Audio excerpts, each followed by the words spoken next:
All right, we are live with the Productivity Pit Stop. Hello and welcome, Achievers. I'm Mach McDonald, your host and Productivity Pit Stop guru here.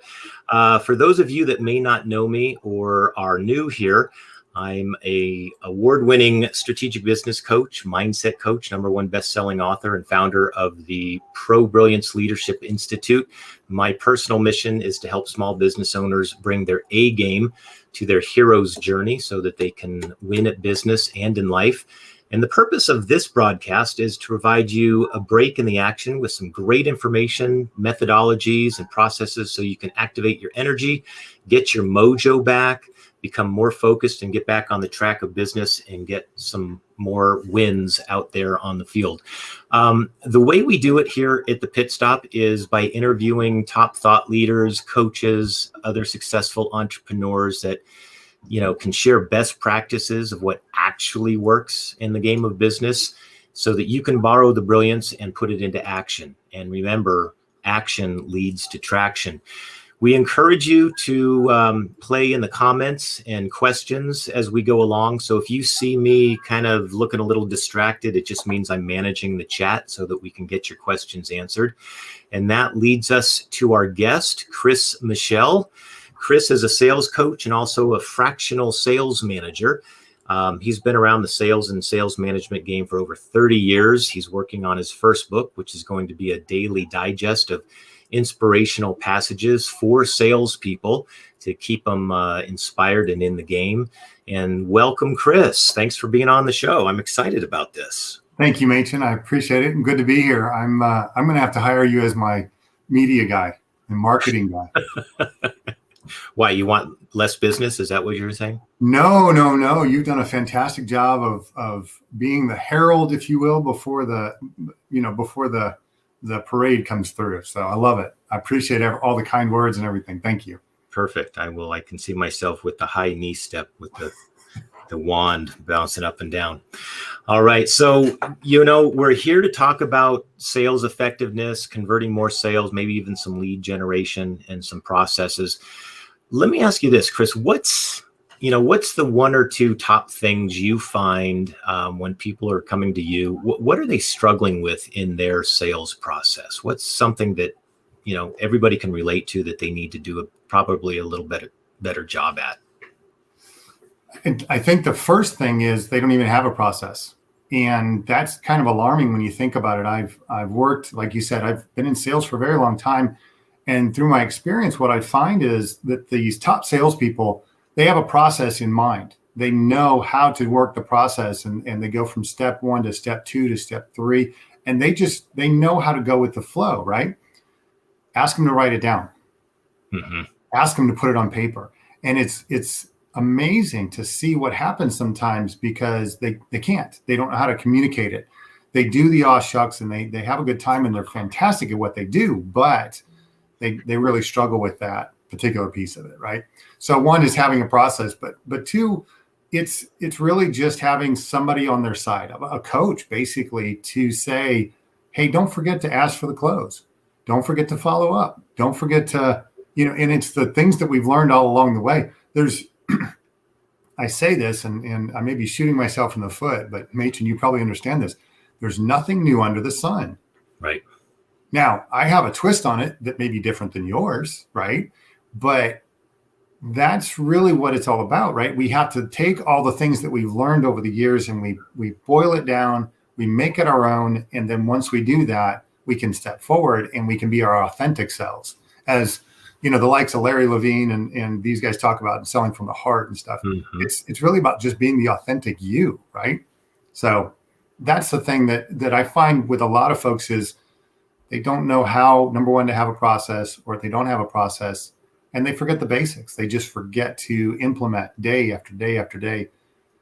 And then, the other thing, this is one thing that I love. I enjoy role playing personally, mm-hmm. But it's interesting to watch salespeople when they go to do a role play, right? Because number one, they hate it. They hate practicing. They don't like the role play. And so what happens is they want to sound canned. Right. And so they fumble all over the place and they're just, I mean, you get these top salespeople that are phenomenal, right? They can talk and they're very eloquent. And I mean, they can say things, just riff, left and right, but you get them into a role play and they're all tongue twisted and they stumble all over themselves. And next thing you know, you're like, okay, we got some things to work on, Yeah. Yeah. I remember when I started in the insurance world in sales, we had kind of an expert in the industry, Wayne Cotton. And one of his phrases that always lands for me, and it kind of reminds me of what you're saying, is ad-libbing is for amateurs, right? Yeah. It's like, being in front of a client is not the time to practice. Yeah. Time to practice is back in the office or, in your bathroom mirror, with a coach, with a colleague, getting it wrong, getting it out there, realizing you're not going to get annihilated if you say it wrong, and you get better and better, right? Well, and that's the thing that I used to always tell the folks that I would work with, right? Any of the salespeople that I would work with, I'd say, listen, role playing is not beat up on you session. Okay. Mm-hmm. And I'm a fan of comedy. I actually got to do stand-up comedy once in my life. Yeah. And, but I went to different things and I love watching things like Whose Line Is It Anyway? Right. And it's an improv show. And the first rule of improv, and I tell this to people, the first rule of role playing is you always say yes and. So when you present something to me, I have to roll with it. If you say, hey, you know what? I really like those pink flamingos that you got sitting in the front yard. And I'm wondering, is there a way that I can get those? And my response needs to be yes. And you know what? You can buy them at such and such, right? And I may be making it up, but at the same time, it's just a role play. I'm not here to pink flamingos. What are you talking about? Why you say that, right? And then we get into this confrontation, and that doesn't help anybody. It's right. Yes, and right, and we help each other along the way. It's not. I'm not trying to snag you. I'm not trying to trip you up. I'm not trying to make you fail. I want you to get better, and the way to get better is by practice, like you were just talking about. Yeah, it's just keeping that energy flowing, right? It's kind of the Aikido of moving things along, right? If we hit it, things stop, things freeze up. So it's right. Yes, and I love that for sure. What's when going back to processes, one of the things that I've found, and I'd like your opinion on it, is by having a clear process of how the meeting's going to go or how the deliverable is going to go, and actually being able to share that process with the client so they kind of know where they are with everything. Now, I know that's a little different than having, the kind of sales process that we're operating from, but can you talk a little bit about, how you might be able to help a salesperson set up their own process as well as setting up how to communicate the process to the client? Sure. Yeah. One of the things is we get better at sales. The best thing that we can do is give a timeline to your customer, to your client, right? Say, Machen, if we're going to do this, we're going to talk about this today. I'm going to discover all these things. I'm going to give you my best advice, my best, way of doing this, the best solution that we have to offer. Once we do that, the onboarding process, the installation process, the ... right? Your next step would be this, and this will take a couple of days or a couple of weeks, and then, blah, blah, blah. If you give them the step-by-step, right? If you give them a timeline, that's the huge, a lot of people don't realize this. When you take away the fear of the unknown, people will want to buy. Okay. And I think that was Jeb Blunt of the Sales Gravy, right? He talks about that, how if we take away the fear and we give people the process, we give them a timeline, we give them an onboarding, we give them something to look forward to, you've taken away the fear of, oh my gosh, now what do I do? Well, I just bought a laptop. Now what do I do, right? I just bought this widget. Now what do I do? I just bought your service. Now what do we do? Yeah. And when we give them that process, when we give them the step-by-step, now it doesn't have to be exact, right? We can say, hey, it's going to take so many days to do this and so many days to do this and this and this. But if we understand that there's a process for them as much as there is for us, then they win too. And it makes it a whole lot more easy for them to buy, for them to purchase, for them to be a part of things, right? And so when we do that, it's really cool because you're giving them a vision. You're giving them a what this will look like. Mm-hmm. And it actually is really cool because then they can get their eyes and ears and heart around it, right? And they can own it. And then you start getting into the verbiage of, hey, Machen, when you do this, right? When you become a part of this, when you own this laptop, it will be, do this for you and this for you and this for you. And now your wording changes, right? And now you're starting to get them in on the ownership of it, right? You're getting them in on the being a part of whatever you're trying to do, right? You're getting them on your side. Yeah. We got to create that picture for them to see them winning the game at the end of the game, right? And then we can work backwards and let them know, you are here, right? It's that map. They've got to know where they are, because if they don't know where they are, they're confused, and confused people don't buy, right? That's correct. Yeah. So what's something that you're finding you're telling a lot of your clients to do, right? It's like, hey, if you just do this one thing and you just double down on this, it'll make a world of difference, right? Don't starve at the barbecue. You can do this. What's that one thing? Well, gosh, I wish there was one. With one client, I'll just share this real quick. So I had a client that, believe it or not, they weren't asking for the close, and they couldn't figure out why they weren't closing at the table, right? They weren't closing at the meeting, and they're doing these phenomenal, demos and doing all these things, and it's awesome, but they weren't even asking for the close, right? And so first thing, I sat in on a couple of presentations and I said, you never asked for the close. And they go, really? And I said, well, yeah. I was like, well, when would you like me to follow up? Okay. Then when did you set up the time to follow up? And they'd be like, well, for next week. I was like, wait a minute, it's Tuesday. Why didn't you ask for a follow-up this week? So it's just closing questions, right? And we get so caught up in the process. I had a conversation with somebody months ago, and it was really cool because the light bulb went off. So she was helping people, and she had to go through a process, right? And she had to go through a certain amount of steps, and she had this script that she had to do and all this stuff. And she got so caught up in doing the presentation that she forgot that there's actually somebody sitting in front of her. And so I said, you're talking yourself right out of a sale. Mm-hmm. You've got to stop talking and let them speak. Be okay with the silence. Yeah. And the light bulb went off for her. The next day she goes back into work. She does just that, right? She says, she asks the question and she just stops talking and listens and goes, holy mackerel.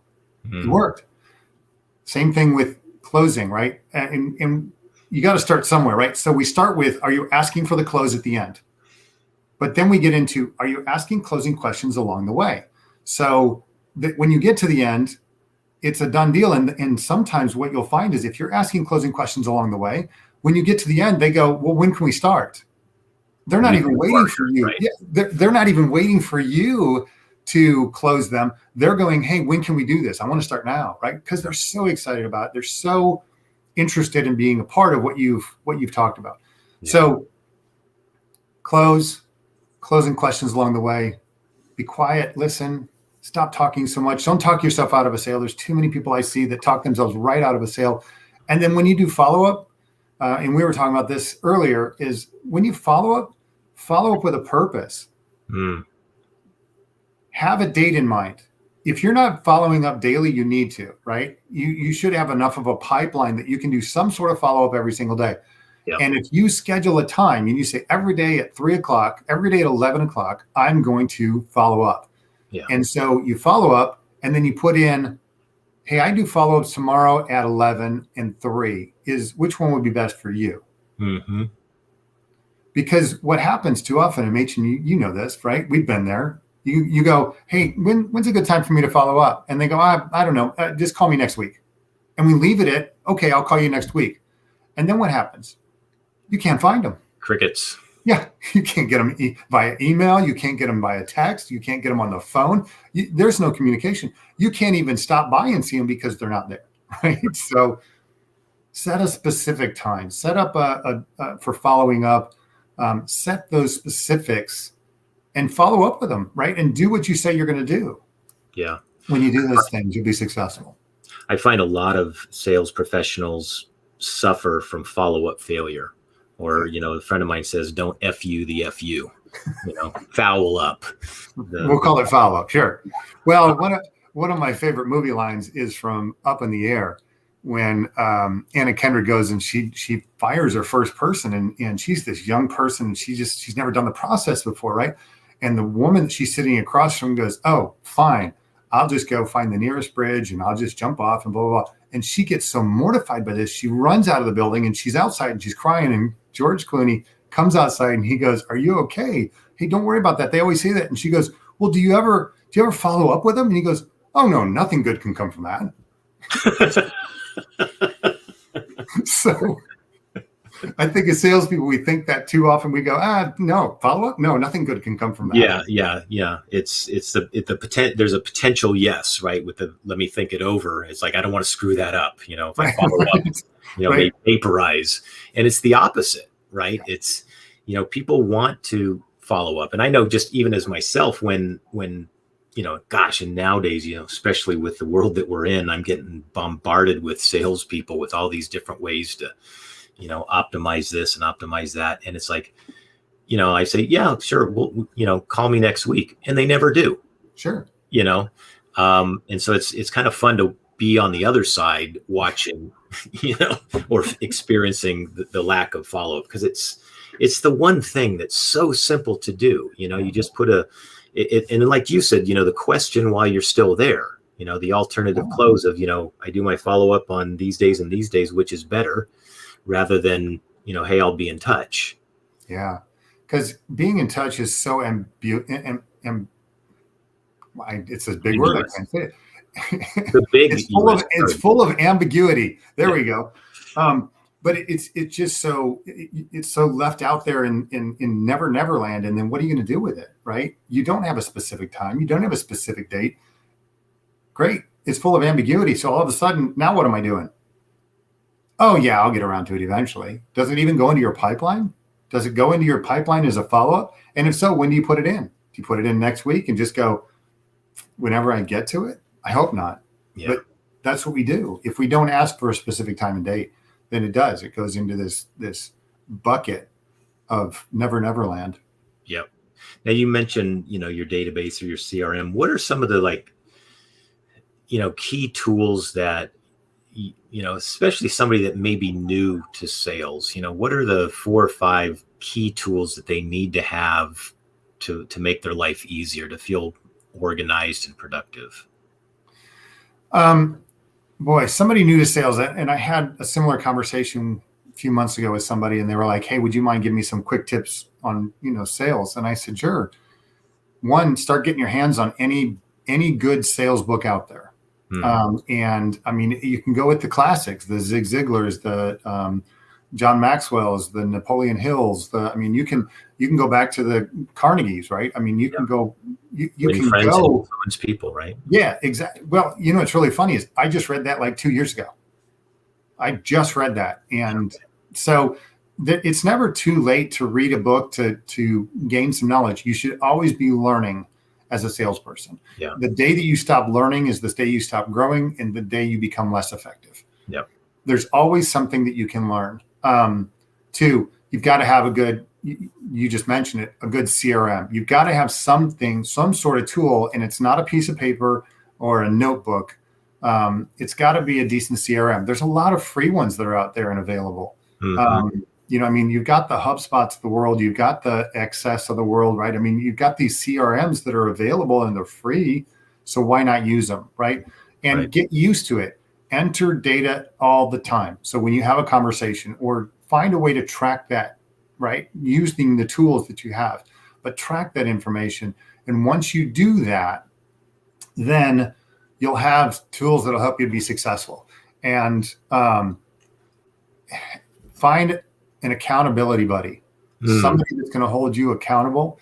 When I started in heating and air conditioning, a buddy of mine, Eric, and I, we used to call each other, and Wes was on there, and Chris was on there, right? Another Chris. But 3 of us or 4 of us we'd just call each other all the time after we finished a sales call. And we'd say, "Hey, Here's what I did. Here's what I saw. What do you think I should have done?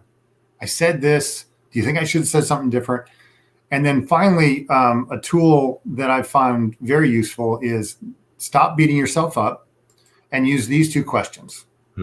One, when you finish your call, you get done, you go out to your vehicle, you shut down your computer, whatever, you get out of the call and you go, okay, what did I do right? I greeted them with a smile. Seriously, I greeted them with a smile. I shook their hand. And it could be the little things. Take the little victories. Don't neglect them. Take them. Yep. The second question is, what could I improve? What could I do better? Don't beat yourself up with, oh, I screwed this up and I screwed that up, because that's the first thing that people always want to attack, right? Oh, I messed this up. Hold on. Go back to the role playing. Yes, and what did I do right? What could I do better? Yeah. Right. And so when we do that, when we have that mentality, that mindset, and that accountability buddy or buddies, right, we can bounce things off of. And that's where a lot of my role playing came from. I'm back in the vehicle. I just got done with a call. Hey, Machen, had a quick question for you. I did this. I ran across this. Can we role play this real quick? And then we kind of bounce things back and forth. And it's like, okay, good. Yep, that's all right. Now I got it. And so you start to get your verbiage. You start to get the wording that you're looking for. And that's what makes us better, right? Yep. Yeah, I refer to that as celebrate and calibrate, right? It's like, nice. What did we do good or well? And what do I need to do better? And, the thing that's interesting, somewhere between, diapers and getting our business cards printed, we forget how to celebrate, right? We forget okay, I did this well, I didn't throw up, whatever it might right. be, Yeah. But it's getting ourselves to acknowledge doing something good, and we'll start to develop an appetite for more of that. And then, calibrate. Okay, what could I do better next time? Can't go back. It's water under the bridge. Mm-hmm. But next time I can remember to set the next appointment. I can remember to ask for referrals. I can use an agenda. I can explain the process, right? Let me ask you this. Do you suggest an agenda of any kind with your people to bring along with them on their appointments? So it's going to depend. I would say yes, but it needs to be very fluid, right? So we're always going to be changing, because in sales we learn how to adapt to the situation, right? You have to adapt to the consumer that you're dealing with. If you look at the DISC profile, right? High D, high I, high S, high C, you have to know, do I need to bring third-party information? Do I need to just get to the point? Do I need to build a relationship? Right? Yeah. What are the things that I need to do? And so, yes, I got an outline, and that outline is I do this, I do this, I do this, I go through this, I go through. It's your process, right? But that's your outline. Yeah. But that is a very fluid one, because in HVAC, I always would walk in, introduce myself, we'd have a conversation, we talk about some things, and then I would go look at the equipment and bring the customer along. Sometimes they didn't want to go. Okay, that's an adaptation, right? So I move in a different direction, and I go and I do it by myself. And, I always had a process that I went through. It was indoor, then outdoor, the thermostat, that, asking questions and gathering all this information. Mm-hmm. And so, yes, you should have some sort of a process or outline that you follow, but it's got to be fluid, because you're going to have to be going with the flow, right? You're going to have to be kind of fluid enough to listen to what they're saying, so that you can adapt to what they're saying. Right. Now, let me ask you this. When I introduced you, as a sales coach, and also as a fractional sales manager, right? Tell the audience a little bit about what that is, because I'm starting to hear that more and more. What exactly is that? So we've gotten used to fractional managers, fractional C-suite, right? You've got a fractional CEO, a CFO, a CMO, right? And now you're starting to see more and more of these fractional sales managers or fractional HR, right?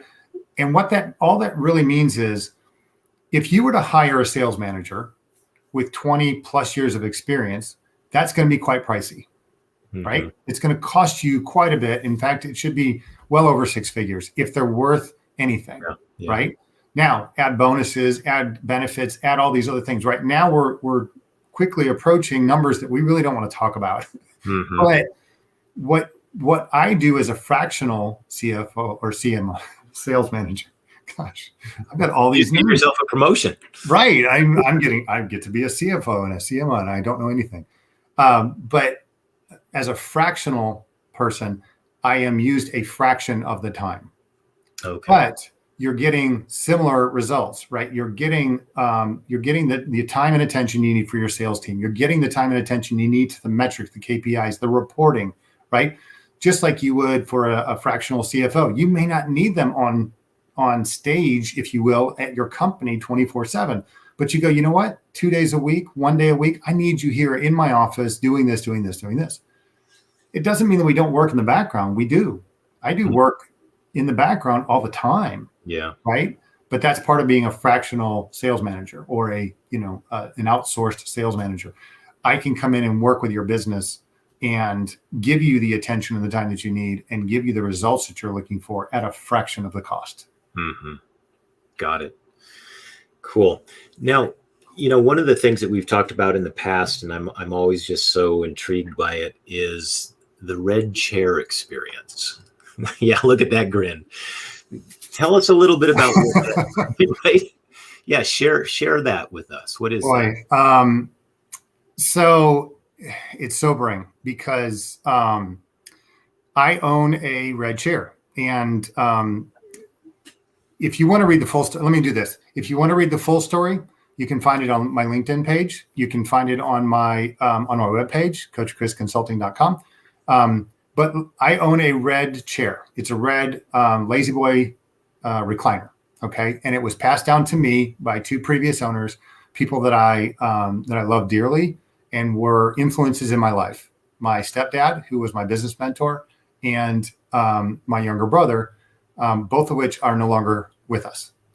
So I got to own the red chair by default, but that's my place that I go to read, to meditate, to ponder the day, right? To gather my thoughts and to write my book. And my book is called The Red Chair Experience, or The Red Chair Experiences. And it is something I'm working on right now. So I'm not an author yet. I'm a writer, but you are an authority, though. I am an authority. Thank you. And you're authentic. Thank you. And I appreciate that. But yeah, that's what the red chair is. And the red chair experience, when I talk to people about it, it's where do you go? Where do you have your special time? Is it a mountaintop experience? I mean, and for some people, they live in an area where they can do that on a regular basis. There's a Kennesaw Mountain Battlefield that's not but probably 20 minutes away from me. I've been to the top of that. I've stood up there and pondered things as I overlook the city. It could be your backyard. It could be a stream. It could be, in the river, right? I mean, it could be whatever. But do you have that red chair that you can go and experience? And so for me, it's a place that I can go and do things. And I encourage people to do likewise. Go and be in that space. Find, who you are. Meditate. Again, we forget that too often we can't help others if we don't help ourselves. We try and fix other people too often, and we can't even fix ourselves. We're not happy. We're not in a good place. And I'm trying to figure out how to fix you. It's a distraction is all it is. Yeah. Helping you is a distraction. Yeah. I love the representation of the place or the environment. When I coach my clients to write their business plans, I tell them, get out of the office, because all that is just all the distractions and the urgencies and the whatever, go to that inspiring place, because you're going to have different thoughts, with your feet in the sand or up on top of a mountain with the view or in the red chair than you will when you're hunkered down with piles of files staring at you, and pings, dings, and rings and other things going off. Right. So we've got to find that sacred place. Absolutely. That's huge. Yeah, you've got to get out of the office. And I used to come to my office to try and do that kind of stuff. And then I was like, this doesn't make any sense. It's not working for me. And so when I got the red chair, I started to use it for that very reason. And it became an inspirational place for me to go and write. Yeah. And as you mentioned, my book is an inspirational daily devotional kind of book that is geared towards salespeople. And so it's not that anybody can enjoy it. Anybody can, but there are definitely sales tips in there as well. You'll see them. Yeah. But that should be done before the end of the year. Awesome, man. Anything I can do to support you with that, let me know. I appreciate it. Thank you. So let me ask you this question, right? You're a fractional sales manager, a sales coach, and sometimes the word sales can mean different things to different people. How do you help your people that you're coaching and leading and managing really step into their power as a salesperson and not let it be something that they're maybe feeling a little shame around or whatever? The biggest thing is, I think too often salespeople have to overcome this stigma that is the nasty, coffee stained, what do you call it? Cigarette breath, right? I mean, you're trying to overcome this plaid jacket, striped pants, used car salesman image, right? Yeah. And my buddy Harry Spate talks about that in his book, and I love that example. It's such a clear image, but too often salespeople have to overcome that, and there's way too many people that are caught up in that, right? Yeah. And they think, oh, that's the way to go, and they read a book that talks about sales, and it's not about authenticity. It's not about being the genuine you. If you can be a genuine person and be honest and transparent, you can overcome all of those sales negativities that are sitting out, the stigmas that are sitting out there that people want to throw at you, right? And be careful, but joke about it, right? In sales, we learn that, hey, we can be the brunt of a joke. And if you can't take a joke, folks, you need to work on that. But in sales, there's nothing wrong with, putting it back on you and saying, yeah, I decided to do it. I gave in and I became a salesperson. Yeah. But have fun with it. It's not a horrible thing, and there are some really, really good salespeople out there that are concerned with helping people. And that's what sales is. Sales is about helping people. It's not about selling them something. If you're out there selling something to someone, you're doing it wrong. I'll just say it. Yeah. But if you're out there helping people buy things, you're doing it right. And keep doing what you're doing. Become the authentic you, and you'll find your purpose. You'll figure it out as a salesperson. Yeah, just helping people solve problems. And if our product or service is that solution, that's great, right? One of the best definitions that I heard starting in my sales career that was really gave me peace, if you will, was that sales is nothing more than the transfer of enthusiasm. Right. And if we're enthusiastic about what we offer, right? Like when I was in quote sale, and I still am in sales, right? I have to, influence people to hire me as a coach or a speaker. Sure. But when I was in sales in the insurance world, in the financial services, it's like, life insurance sales, people think, Ned Ryerson from Groundhog Day, right? Ned? And it's like, Ned the Head Ryerson? Right.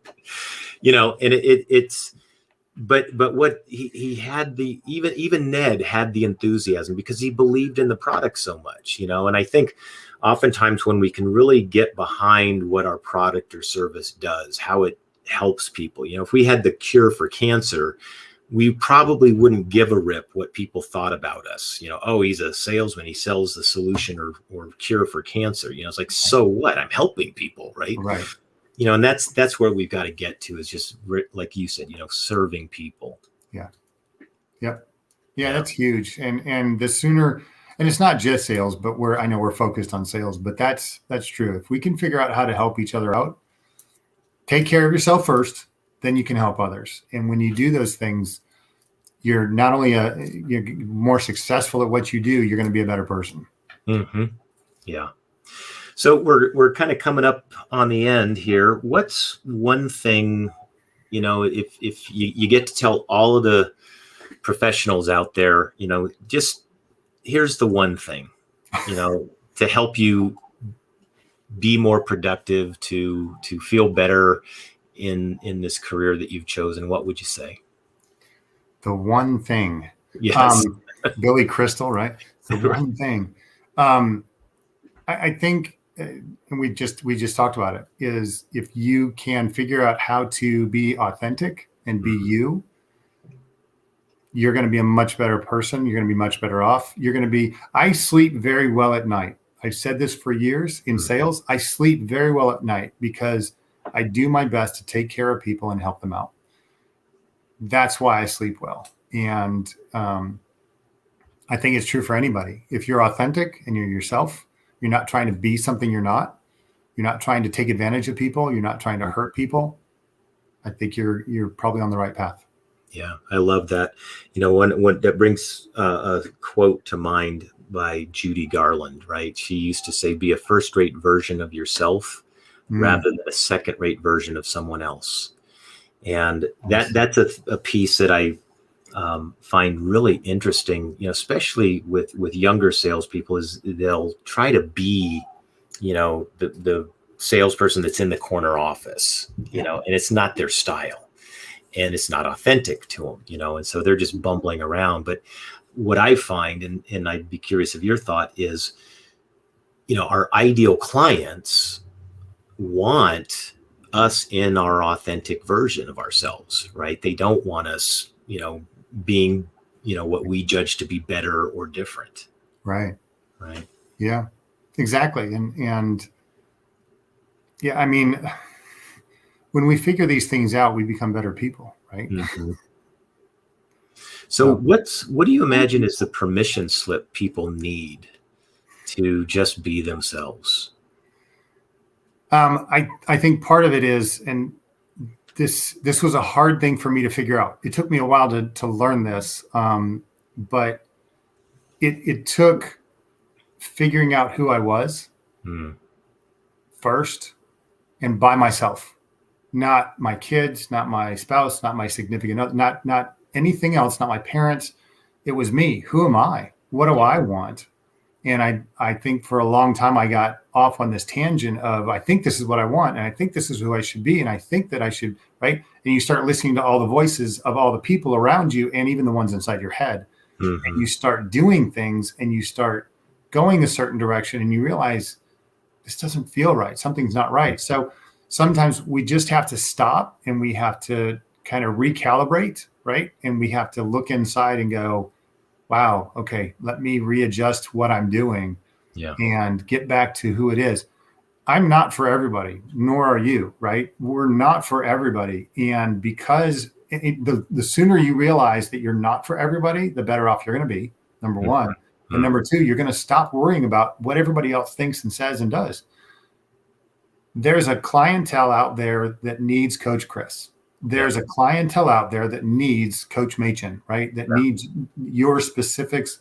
And of the 300 million plus people living in the great United States, we're not even touching Canada, Mexico, and, beyond, right? But if you can just find your niche and be you, you'll find your clients. In fact, they'll find you. Yeah. And that's the really cool part, is if you're just out there and being yourself, you'll find them and they'll find you. Yeah. There's, a great image that comes to my mind when you say that, and it's be a lighthouse, right? And broadcast your light out onto the ocean for those ships that need your help, right? The big tanker that's out there that's got the GPS, it doesn't need the lighthouse necessarily. Probably not. Yeah. Right. And the smaller boats, hopefully they're in the harbor, maybe they don't need you. But those boats that need that for navigation, getting to where they're going, your light is the bright light that they need. And we stand still, right, and broadcast that. We don't run up and down the coast trying to get everybody, because that's just chaos, right? Well, but we do that sometimes, though, right? Yeah. I mean, we think that that's the way to go, and we start chasing these boats that are sitting out there, and they're going, "Why are you chasing me? Right? I don't need your help. Go away."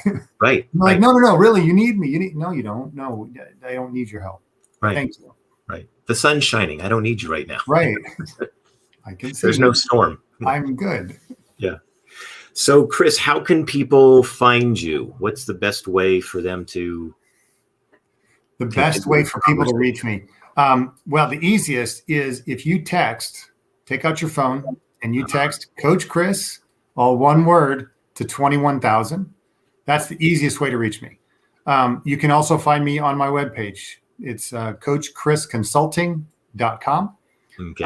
And I'm on LinkedIn. If you pull up my social media or my digital business card, you'll get all my social media applications, right? You'll find me on all of them, and you can even download my contact information there. So you'll have my cell phone, you'll have my email address, you'll have all of my contact, and you'll even have how to spell my name properly. It's amazing. It's really cool. Did I get it right? Yes, you did. Well, my last name can be tricky for some people, so.